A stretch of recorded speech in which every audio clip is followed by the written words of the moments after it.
She was 17 when the state decided she was a problem they no longer had to solve. Kicked out of the system, the young orphan inherited a dusty, forgotten tack shop. But what she found inside would change not just her future, but the entire story of her past. If you've ever felt like you were starting over with nothing, stick with me. This story is for you, and I'd be honored if you subscribe to hear more like it. My 18th birthday started with a knock on the door. Not the kind with cake and off-key singing, but the short, sharp rap of knuckles against cheap particle board that meant your time was up. Ms. Albright stood in the doorway of my room at the group home, her expression as neutral as the beige walls. She held a cardboard box. It wasn't a gift. "Elara," she said, her voice flat, devoid of any ceremony. "It's time. You have 1 hour. 1 hour. 1 hour to pack up a life that had never really been mine. 2 changes of clothes, a worn paperback, a toothbrush, and a framed, faded photo of a smiling man holding a baby. My grandfather, Arthur. The man who had been my entire world for 5 years and then, without a word, had vanished, leaving me on the steps of a social services building. The man I had spent the next 13 years trying to hate. The box was barely half full.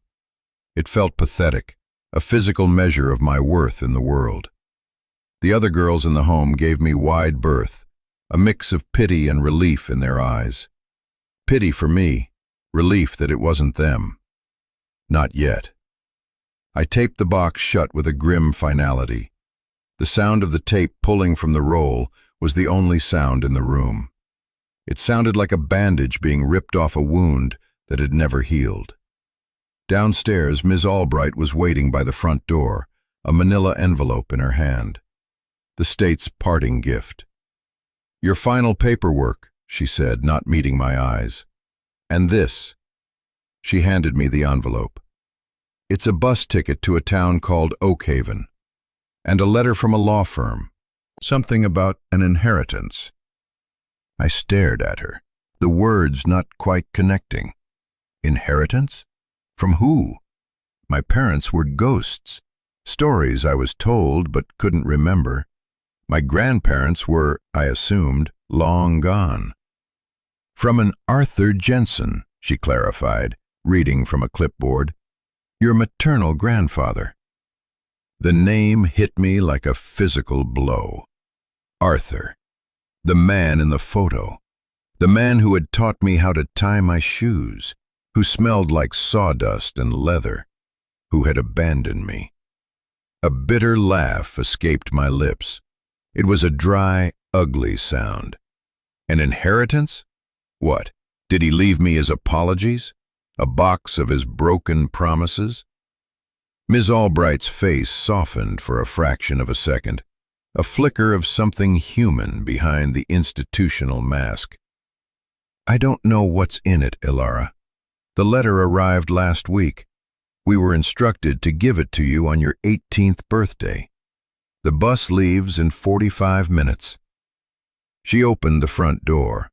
The cool morning air felt alien, a shock against my skin after years of recycled, temperature-controlled air. The world outside was loud, chaotic.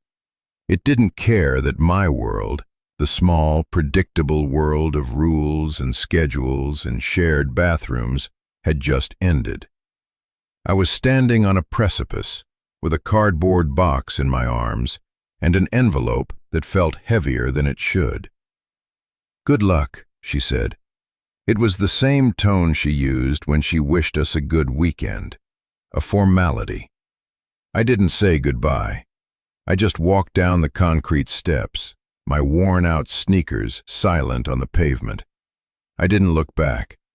There was nothing to look back at. The group home wasn't a home. It was a holding cell, and my sentence was up. I was free. I had never felt more terrified in my life. The bus station was a 10-block walk, and with every step, the reality of my situation settled in, cold and heavy in my stomach. I was 18. I was an adult. I was utterly and completely alone. The envelope in my pocket was a mystery I wasn't sure I wanted to solve. It was a message from a ghost, and I was afraid of what it might say. Was it a final, cruel joke? A last twist of the knife from the man who had broken my heart before I even knew what a heart was? I clutched the box tighter and kept walking, moving toward a future I couldn't see, a town I'd never heard of, and a past I thought I had buried long ago. The bus was waiting, its engine humming, ready to take me away from the only life I'd ever known. The bus smelled of stale air and disinfectant. I found a seat by a window smeared with the grime of 1,000 miles and set my box on the empty seat beside me, a flimsy barricade against the world. As the city's gray skyline bled into the sprawling, anonymous suburbs, I finally opened the manila envelope. Inside was the bus ticket, a one-way fare to Oakhaven, and a crisp, heavy letter from the law offices of Davies and Finch. The paper felt expensive, important. My hands, calloused from scrubbing floors at the home, felt clumsy holding it. The letter was brief and formal. It confirmed what Ms. Albright had said. I, Ilara Vance, was the sole beneficiary of the estate of Mr. Arthur Jensen. The estate consisted of a single property, a commercial building and residence located at 14 Oak Street, Oakhaven. I was requested to present myself at their offices to discuss the terms of the inheritance and the transfer of the deed. I read the words over and over. Sole beneficiary, estate, property. They were words from another world, a world of stability and ownership I couldn't comprehend. For 13 years, my name had been on case files and state forms. The only property I had was in a cardboard box. The anger I'd felt earlier was now mixing with a confusing, dangerous flicker of something else. Hope. It was a stupid thing to feel. Hope was a luxury for other people. The bus ride was long. Hours ticked by, marked by the changing landscape outside my window. Concrete and steel gave way to rolling hills and wide-open fields. The sky seemed to get bigger, a vast pale blue canvas that made me feel even smaller. I thought about Arthur. I tried to conjure the hate, the familiar, comforting bitterness that had been my shield for so long. But the memories that surfaced were soft, fragmented. The rough texture of his flannel shirt, the smell of coffee and hay, the deep, rumbling sound of his laugh. He'd called me his little sparrow. He said I was small, but I had a strong heart, that I'd fly far one day. Then he'd clipped my wings and left me in a cage. How could the man from those memories, the man who held me so gently in that faded photograph, just disappear? The official story was that he was an unfit guardian, old, poor, unable to provide. The state had rescued me. That's the word they used. Rescued. It never felt like a rescue. It felt like a kidnapping. Oakhaven wasn't so much a town as a suggestion of one. A single main street with a handful of storefronts, a blinking traffic light, and a profound, unnerving quiet. The bus hissed to a stop in front of a small diner with a faded sign that read, "The Hungry Oak." I was the only one who got off. The bus pulled away, its diesel fumes the last link to the world I knew, leaving me standing on a dusty sidewalk with my box and my letter. The air smelled different here, clean. It smelled of damp earth and pine trees. The law office of Davies and Finch was a small brick building squeezed between a hardware store and a closed-down cinema. A bell chimed softly as I pushed the door open. The man behind the large wooden desk looked up over his reading glasses. He was older, with kind eyes and a face etched with the lines of 1,000 small-town stories. "You must be Ilara," he said, his voice gentle. He stood up, extending a hand. "I'm Robert Davies. I was your grandfather's lawyer, and his friend." His handshake was firm, his hand warm. It was the first kind touch I'd felt in years. I just nodded, unsure of what to say. "Please, sit down," he said, gesturing to a worn leather chair. "It's a long trip from the city." He sat back down and folded his hands on the desk, studying me for a moment. "Your grandfather," he began slowly, "was a good man, a complicated man, but a good one. He spoke of you often." I flinched. He had a funny way of showing it. The words came out sharper than I intended. Mr. Davies didn't react. He just gave a slow, sad nod. "Yes, I imagine it looks that way. He wanted me to give you this." He slid a large, heavy iron key across the desk. It was ornate, old-fashioned, the kind of key you see in fairy tales. "It's for the shop. Arthur's Tack and Feed." He then pulled out a thick file folder. "Now, we need to discuss the practicalities. The property is yours, free and clear of any mortgage. However," he paused, his expression turning serious, "there are significant back taxes owed, several years' worth, and the building itself has fallen into disrepair." My heart sank. Of course. There was always a catch. Nothing was ever free. "There is an option," he continued, pulling another letter from the file. "A development company, a big one, has been trying to buy up the properties on this block for a new commercial project.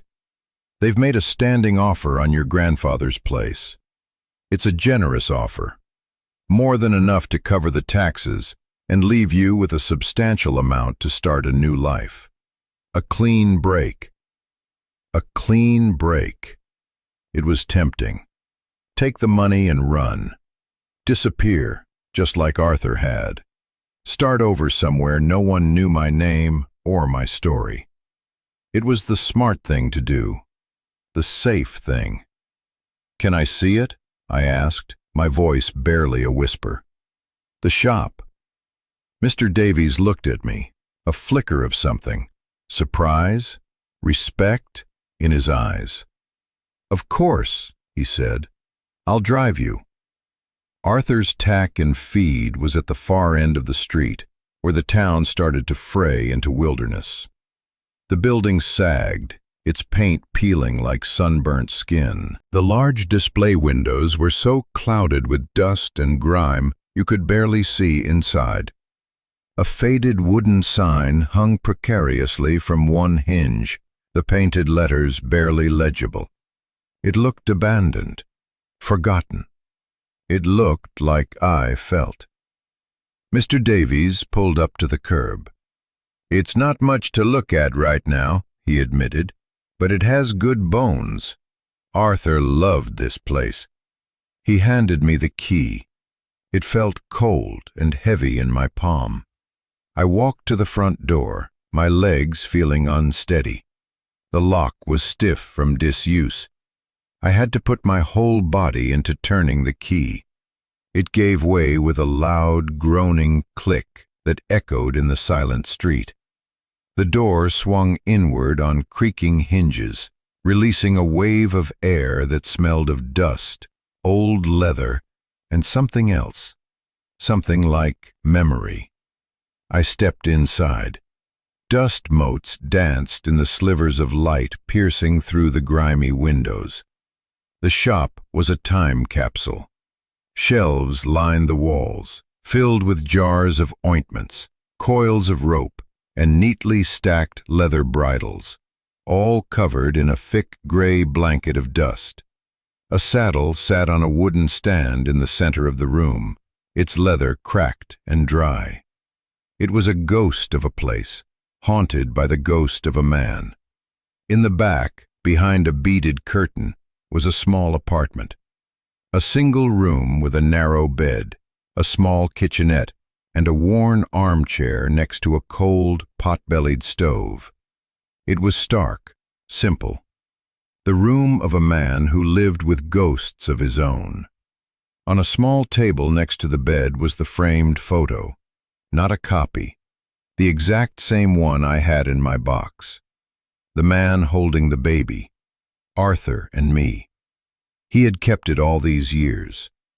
My eyes fell on a large, roll-top desk in the corner of the room. It was the only piece of furniture that wasn't covered in a thick layer of dust.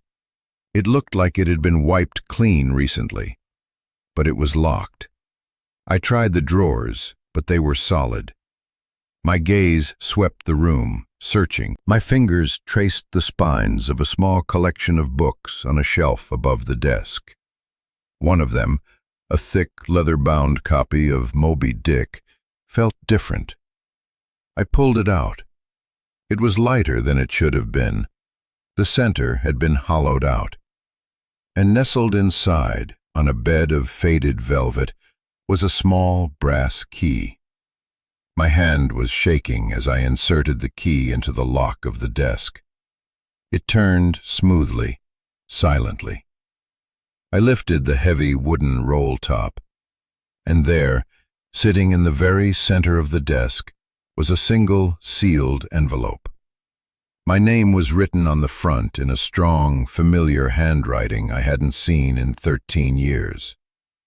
Elara. That first night in the back of the shop was the longest of my life. I didn't have the courage to open the letter. Not yet. I sat in the dusty armchair, the envelope on my lap, as the sun went down and the little apartment filled with shadows. The silence was absolute, a stark contrast to the constant noise of the group home. There, you were never truly alone. Here, the solitude was a physical presence, a weight in the air. I felt like the last person on earth. I found a few dusty blankets in a closet and made a bed on the narrow cot. Sleep wouldn't come. I kept thinking about the developer's offer, a clean break, a pile of money that could be a ticket to anywhere. I could go to college, get a real apartment, build a life that wasn't defined by case files and cardboard boxes. It was the sensible choice, the logical path. So why did it feel like a betrayal? I was betraying a ghost, a man who had left me on a doorstep. It made no sense.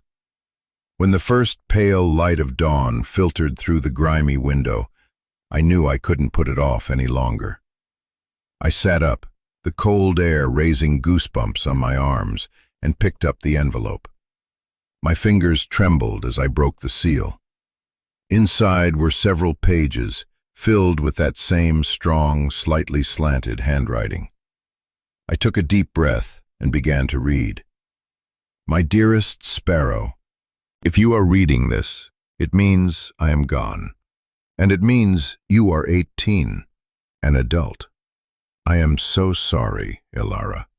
Sorry for everything. I know you must hate me. You have every right to. I left you. I know that's the only story you've ever known. But I need you to know it's not the whole story. It's not even the most important part. 13 years ago, my business was failing. I made some bad decisions. I borrowed money from the wrong people. Not criminals in the way you see in movies. Worse.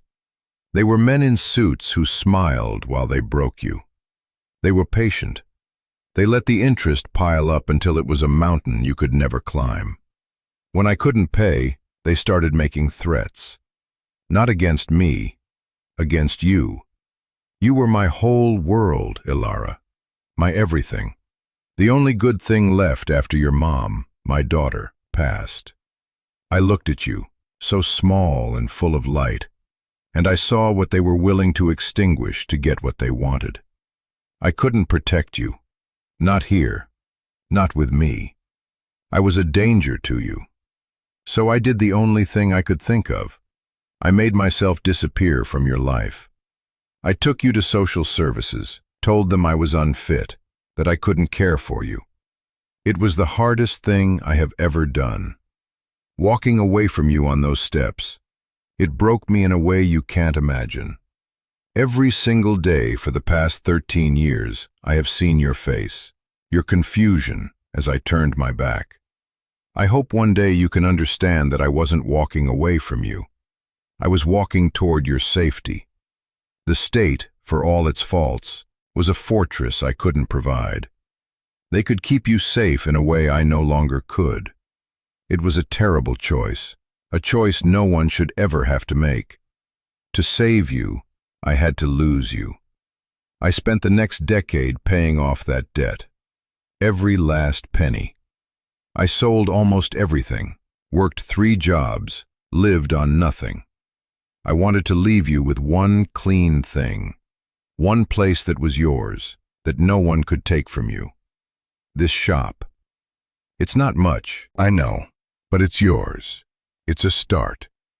I know there are back taxes. I know the building is old. I know there's a man named Davies who will tell you about an offer from a developer. They've been circling like vultures for years. Taking their money is the easy way out. I won't blame you if you do. You deserve an easy life after everything you've been through. But I hope you don't. This place, this town, it could be a home, if you let it. There's more for you to find. This letter is just the beginning. The real inheritance isn't this building. It's the truth, and it's a choice. Look for it where the first and last sales are recorded. That's where the next part of the story begins. I love you, my little sparrow.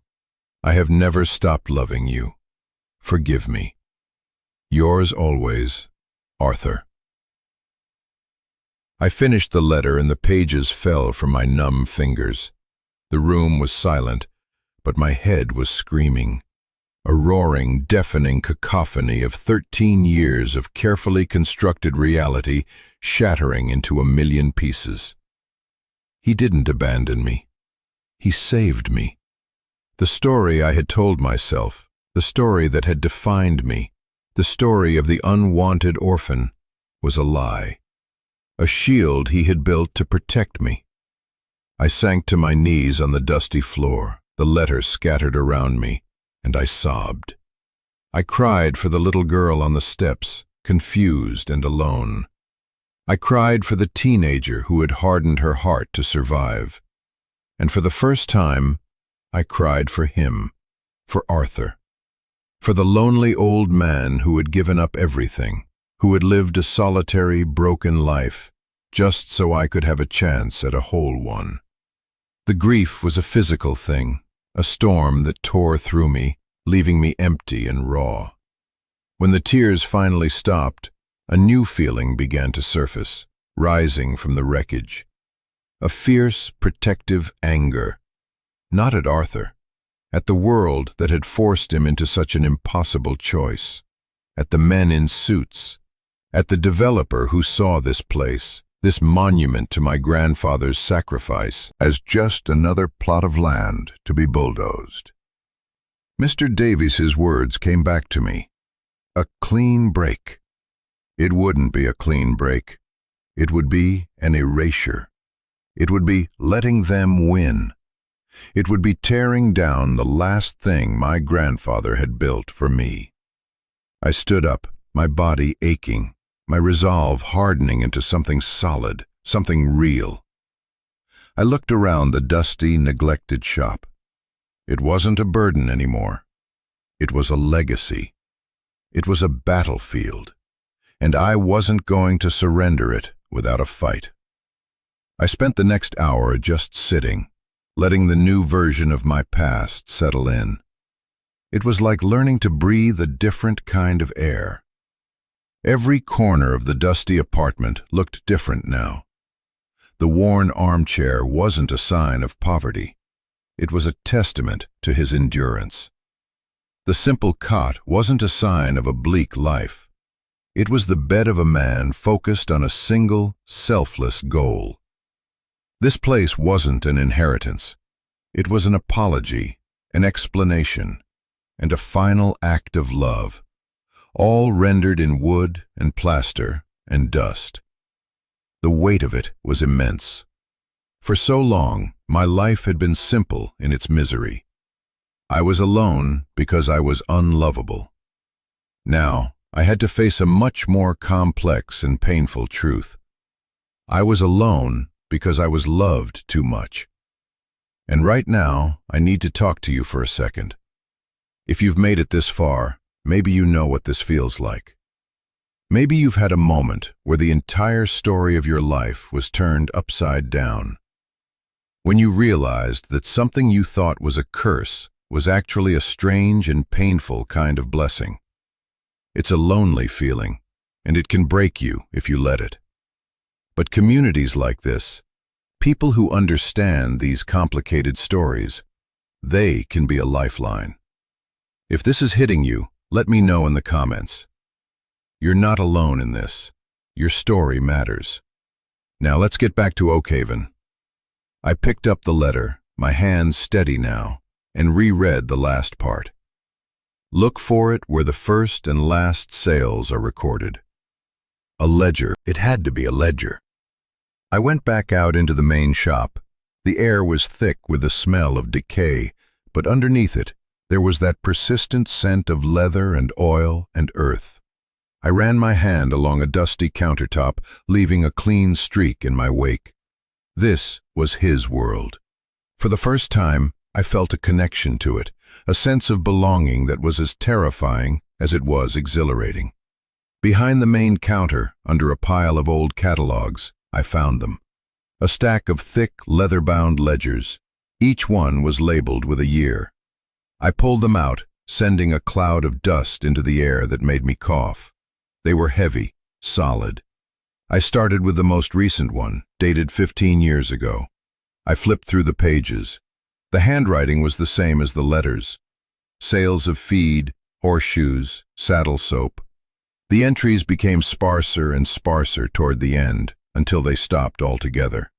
The last entry was for a single bag of oats, a final, lonely sale before he closed the doors for good. There was nothing else. I worked my way backward through the years, a reverse archaeology of my grandfather's life. The business had been busy once. The pages were filled with transactions, notes in the margins, the rhythms of a thriving small-town shop. I felt like a ghost, watching his life unfold in reverse. Finally, I reached the very first ledger.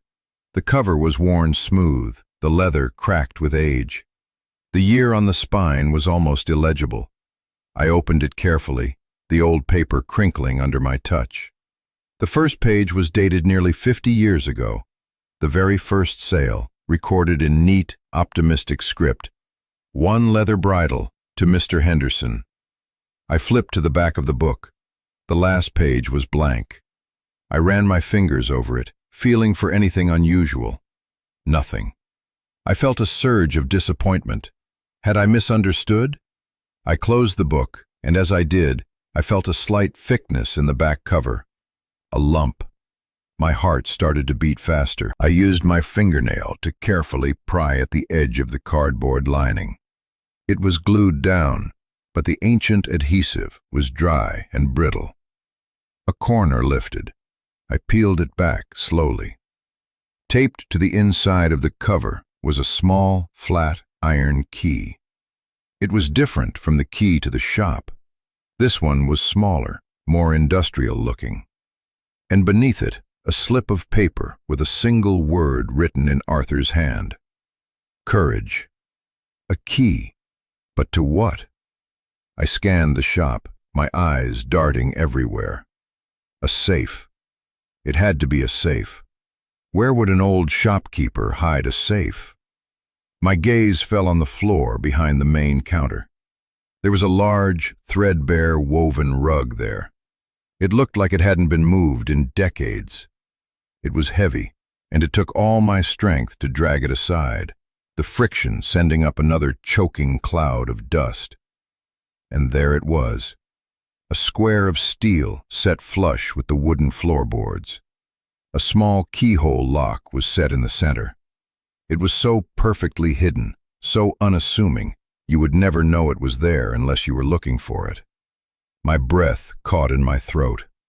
This was it, the real inheritance.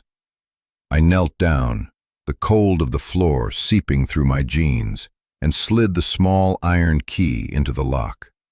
It was a perfect fit. I took a deep breath, whispered the word courage to myself, and turned the key. There was a solid, satisfying clunk as the tumblers aligned and the lock disengaged. A small handle popped up. I pulled, and the heavy steel door lifted, revealing a dark, cavernous space below. The safe was deeper than I expected. My hand, trembling slightly, reached down into the cool darkness. My fingers brushed against something cold and metallic. I pulled it out. It was a metal deed box, the kind people use for important documents. It was heavy. I set it on the floor and lifted the latch. It wasn't locked. I opened the lid. The contents were neatly, methodically arranged. On top was another letter, this one much shorter. "My sparrow," it read. "This is what I saved for you. Not a fortune, not an easy life, just a choice. The choice I never had. Pay the debt. Make it yours. The rest is up to you. I love you." Beneath the letter were bundles of cash, $100 bills wrapped in paper bands. It wasn't a king's ransom, but it was more money than I had ever seen in my life. I counted it slowly, my hands shaking. There was enough. Enough to pay the back taxes Mr. Davies had told me about, with a few $1,000s left over. It was survival money, a foundation. But that wasn't all. Underneath the cash was what the box was really for. Documents. The first was the deed to the property.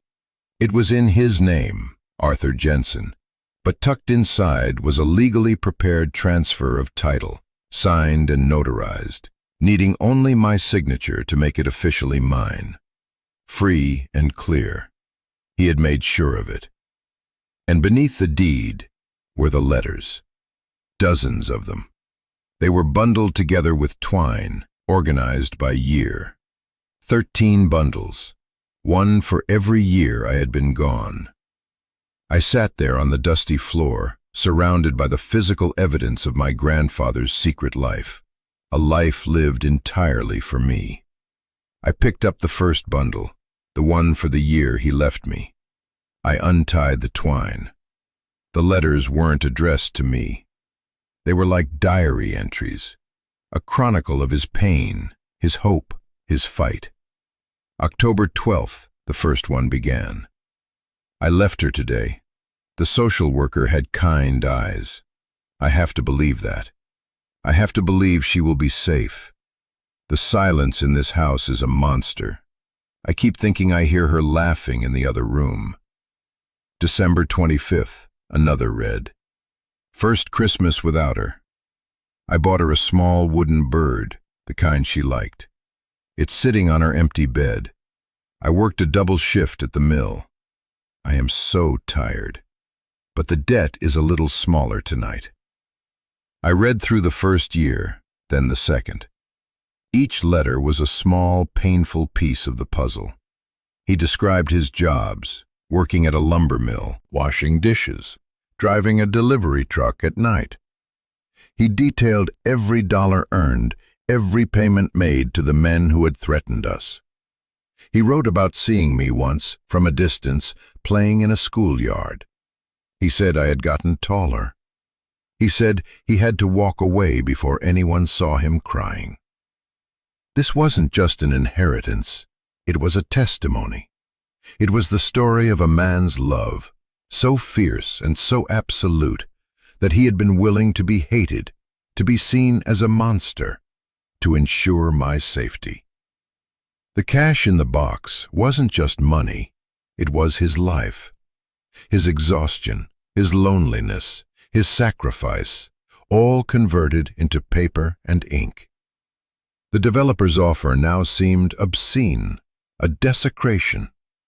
They weren't just offering to buy a building. They were offering to bulldoze my grandfather's legacy, to pave over his memory for a parking lot. I knew in that moment what I had to do. There was no other choice. This wasn't just a property anymore. It was my home, and I was going to fight for it. I carefully packed everything back into the metal box, closed the safe, and dragged the heavy rug back into place. I walked over to the small apartment, found a pen, and signed the transfer of title. Ilara Vance.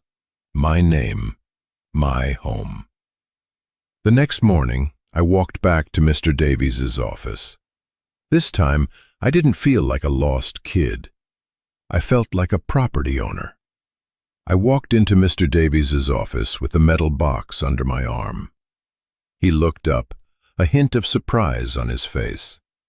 He'd probably expected me to come back in a day or two, defeated by the dust and the loneliness, ready to sign the developer's offer. "Ilara," he said, a question in his voice. "You're back soon." "I've made a decision," I said, my voice clear and steady. I placed the box on his desk with a solid thud. He looked at it, then back at me, his eyebrows raised. I opened the box and took out the stacks of cash. "I'd like to pay the back taxes," I said, pushing the money across the desk. "All of it. Today." Mr. Davies stared at the cash, then at me. For a long moment he was silent. He slowly reached out and picked up one of the bundles, as if to make sure it was real. He didn't ask where it came from. A good lawyer, a good friend, knows which questions not to ask. He simply nodded, a slow, understanding look dawning on his face. "Arthur always was a resourceful man," he said softly, more to himself than to me. He began to count the money with practiced efficiency.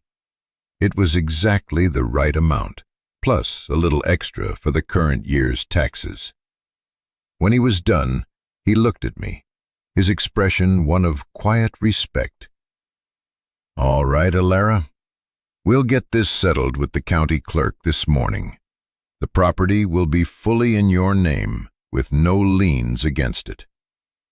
"There's one more thing," I said, pushing the developer's offer letter back across the desk toward him.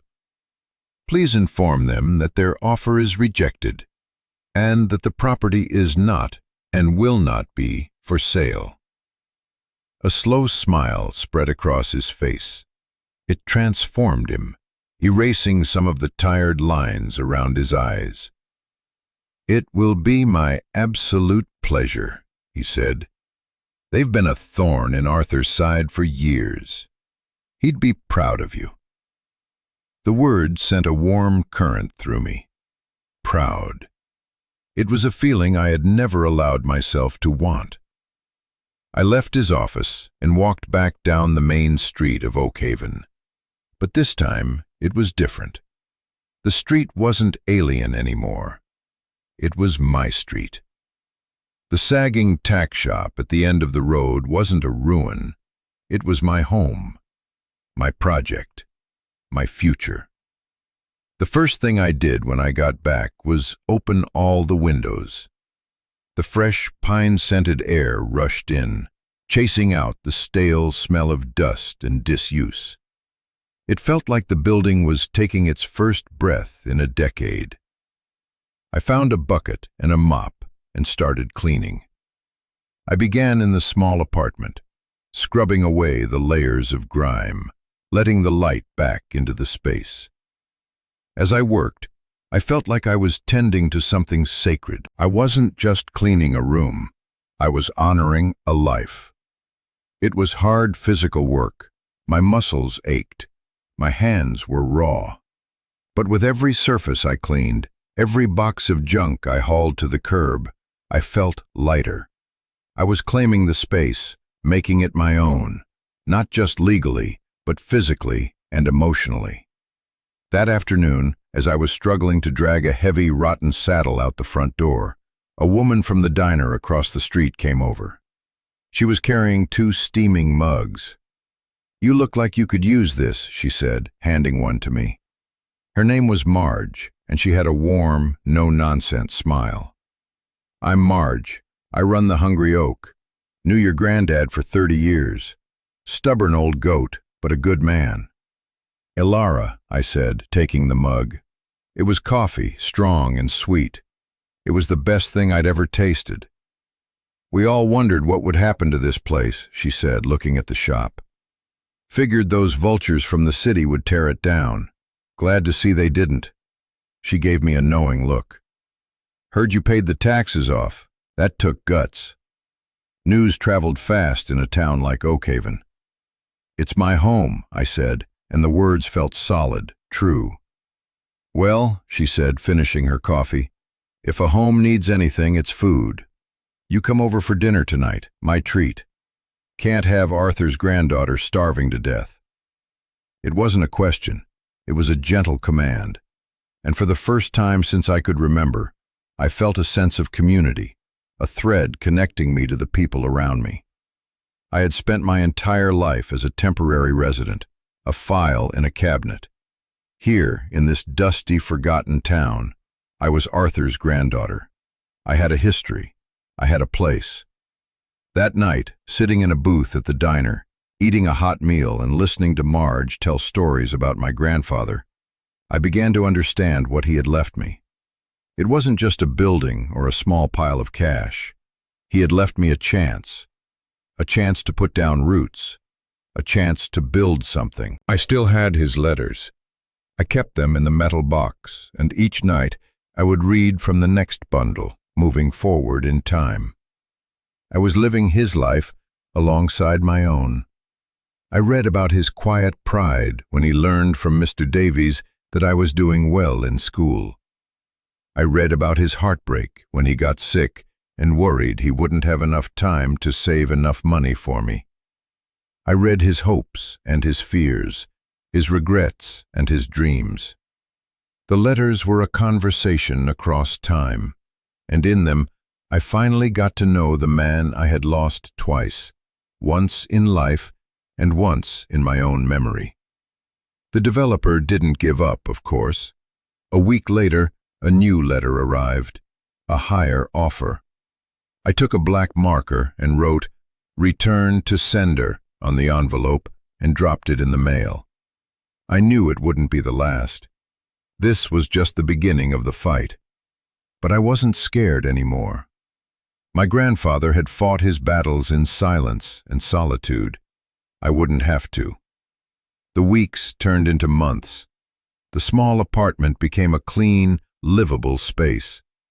I used the last of the money from the safe to get the water and electricity turned back on. I started sorting through the inventory in the shop. Much of it was old and ruined, but some of the leather goods, cared for properly, were salvageable.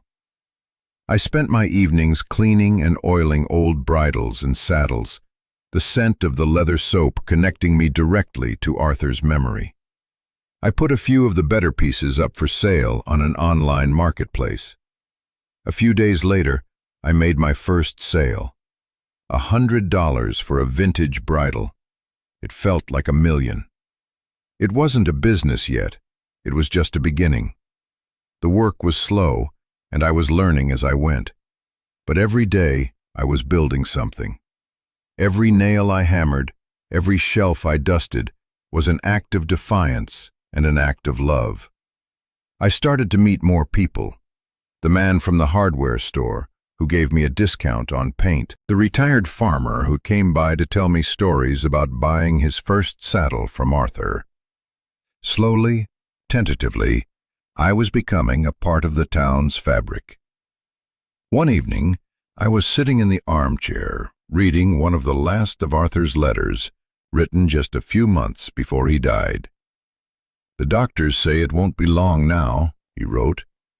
"I hope I've done enough. I hope you can find it in your heart to forgive an old fool who loved you more than his own life. I hope you choose the harder path. I hope you choose to build something instead of taking the easy money. I hope you find a home, my sparrow. Whether it's here or somewhere else. I just hope you find a place where you feel safe enough to land." I folded the letter and looked around the small, clean room. The moonlight streamed through the window, illuminating the dust motes still dancing in the air. But they didn't look like dust anymore. They looked like stars. I was safe. I had landed. I was home. My story doesn't end there. In fact, that was just the beginning. The developer didn't just go away. The letters kept coming, the offers getting higher, more aggressive. They started sending surveyors, men in bright vests walking the property line, a quiet form of intimidation. But every time I stood my ground. Mr. Davies helped me file the right paperwork to get the shop designated as a historic local business, adding another layer of protection. It was a long, slow fight, a war of attrition fought with paperwork and stubbornness. And the shop itself, well, it's still a work in progress. I learned that a business isn't just inventory and a cash register. It's a community. I started small. I used the money from my online sales to buy a new coffee maker, and I put a sign in the window. "Free coffee for locals." Marge from the diner laughed and said I was going to put her out of business. But people started stopping by. Old-timers who remembered my grandfather, who would sit and tell me stories while I worked on polishing a saddle. Younger ranch hands who were curious about the old place coming back to life. I realized I couldn't just sell what was left. I had to learn the craft. I found Arthur's old leatherworking tools in a chest in the back room. They were rusted, but well made. I spent hours online, watching videos, reading books. My first attempts at repair were clumsy, ugly, but I kept at it. I practiced on scraps and then on small projects. I learned the feel of the leather, the rhythm of the stitching. I was connecting with my grandfather, not just through his letters, but through his work. I was learning the language of his hands. One day, an old farmer named Mr. Henderson, the son of the man who had bought the very first bridle from Arthur, came in. He was holding a beautiful but badly torn saddle. "This was my father's," he said, his voice thick with emotion. "Your grandfather made it for him 50 years ago. I know it's a long shot, but can it be fixed?" I looked at the intricate stitching, the worn leather. A year ago, I would have said no. But now I saw the challenge. I saw the story in the stitches. "I can try," I said. It took me a week. I worked on it every night, carefully, methodically. I had to source a matching piece of aged leather, learn a specific type of stitch I'd only seen in a book. It was the hardest thing I'd ever done. When I was finished, it wasn't perfect. The repair was visible, a scar, but it was strong. It was honest. When Mr. Henderson came to pick it up, he ran his hand over the repair and was silent for a long time. He looked at me, his eyes wet. "Your grandfather would be proud," he said. He paid me more than I asked for, but the money wasn't the point. That saddle became my reputation. The story got around. People started bringing me their old, beloved tack, things they couldn't bear to throw away. I wasn't just fixing leather, I was mending memories. The shop started to breathe again. It had a purpose. I had a purpose. My grandfather gave me a second chance. He left me a foundation and the tools to build on it. And what I've learned, in the dust and the leather and the quiet strength of this small town, is that sometimes home isn't a place you're given. It's a place you make. It's a place you fight for. And a family isn't always about blood. It's about the people who show up, who bring you coffee when you're covered in dust, who trust you with their memories.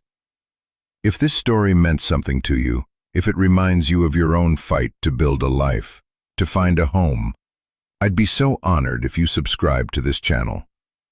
This is what we talk about here: the hard stories, the true stories, the second chances. I want you to share your story of finding home, or of a sacrifice someone made for you, in the comments below. I read them all, because I believe everyone has a legacy to uncover and a home to build. And none of us should have to do it alone. Thank you for listening.